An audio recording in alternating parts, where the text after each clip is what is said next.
But that must have been like everything going full circle a little bit for you, because here you were, a 4-year-old, you know, swaddled in the manger and listening to Django Reinhardt, and there you are playing with Stephane Grappelli.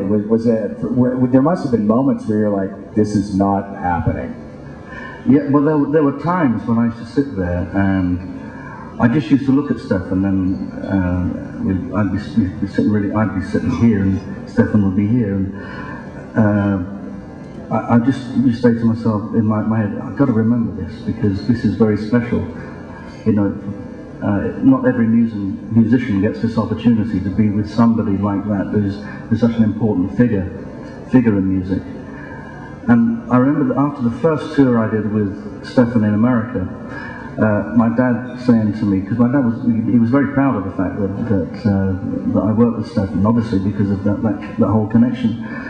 And he said to me, he said, when you're talking with Stephane, you know, what do you, does he give you any advice? You see, and I said, because I think I was 22, I think I was at this time. And he said, does he give you advice? And I said, well, no. He said, well, what do you talk about then? I said, well, just this and that. You know, we don't, sometimes we talk about antiques. Sometimes we talk about whiskey.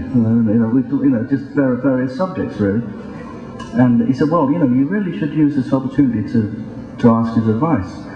So I thought, yeah, I should, you know, because when I look at him, being on stage with him, I try to remember that, you know, remember this all your life, you know, this is a fantastic thing.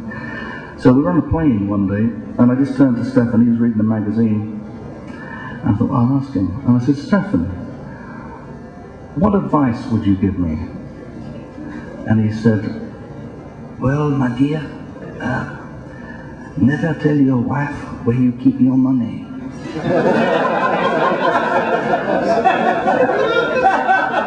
And he just carried on reading the magazine, and that was it.